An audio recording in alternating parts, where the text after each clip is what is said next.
கோபிச்செட்டிப்பாளையத்தில் சாயந்தரமாக காரில் அப்படியே ரவுண்ட் அடிச்சுட்டு வர்றப்போ தான் மொடச்சூருங்கிற இடத்துல வந்து ஸ்ரீ செந்தூர் மெஸ் அங்கே வந்து முட்டை பணியாரம் வந்து ரொம்ப ஃபேமஸ்ஸு அப்படின்னாங்க. நல்லா டேஸ்ட்டாக இருக்கும், சாப்பிட்டு பாருங்கள் அப்படின்னாங்க.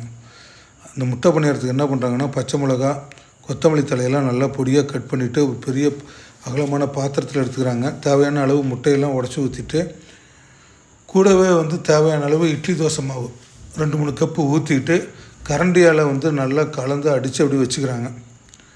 அதுக்கப்புறம் பொடியாக கட் பண்ண பெரிய வெங்காயம், பனையார சட்டி நல்லா சூடு ஏறினதுக்கப்புறம் எண்ணெயெல்லாம் வந்து தாராளமாக விட்டு எண்ணெயெல்லாம் நல்லா காஞ்சதுக்கப்புறம் இந்த கலக்கி வச்சு இட்லி தோசை முட்டைக்கலவை மாவுலாம் ஊற்றி ஒவ்வொரு குழியாக ஊற்றுறாங்க. நல்லா 2-3 டைம் நல்லா திருப்பி விட்டு எண்ணெயெல்லாம் தாராளமாக விட்டு நல்லா வேக வச்சு இதான் கொடுக்குறாங்க. பத்தாவதுக்கு இந்த கடையில் வந்து இட்லி தோசை பணியாரம்லாம் ரொம்ப ஃபேமஸ்ஸு. நிறைய பேர் வந்து பார்சல் வாங்கிட்டு போனாங்க.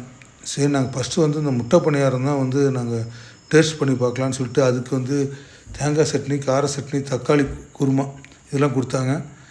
இந்த இட்லி தோசை பணியாரக்கெலாம் பார்த்திங்கன்னா ஒவ்வொரு நாளைக்கும் ஒவ்வொரு குழம்பு வைக்கிறாங்க. அதனால் சான்ஸ் கிடச்சிதுன்னா நீங்கள் வந்து கோபிச்செட்டிப்பாளையத்தில் மொடச்சூருங்கிற இடத்துல இந்த ஸ்ரீ செந்தூர் மெஸ்ஸில் வந்து இட்லி தோசை பணியாரம் முட்டை பணியாரம்லாம் வாங்கி ஒரு டைம் ட்ரை பண்ணி பாருங்கள். நாங்கள் முட்டை பணியாரம்லாம் சாப்பிட்டதுக்கப்புறம் தான் வந்து இட்லிலாம் ஃப்ரெஷ்ஷாக வந்து அப்பப்போ வந்து அந்த சூடாக ஊற்றி கொடுக்குறாங்க. அப்படி தான் வந்து குடும்பத்துக்கு தேவையான இட்லி பணியாரம் ப்ளஸ் வந்து தேங்காய் சட்னி, கார சட்னி, தக்காளி குருமா இதெல்லாம் வந்து அவர் பார்சல் கட்டி கொடுத்தாங்க. கண்டிப்பாக வந்து உங்களுக்கு ஒரு வாய்ப்பு கிடச்சிதுன்னா அந்த கோபிச்செட்டிப்பாளையத்தில் மொடச்சூர் பகுதியில் ஸ்ரீ செந்தூர் மெஸ்ஸில் வந்து ட்ரை பண்ணி பாருங்கள். இட்லி தோசை பணியாரம் முட்டை பணியாரம்லாம் சூப்பராக இருக்கும்.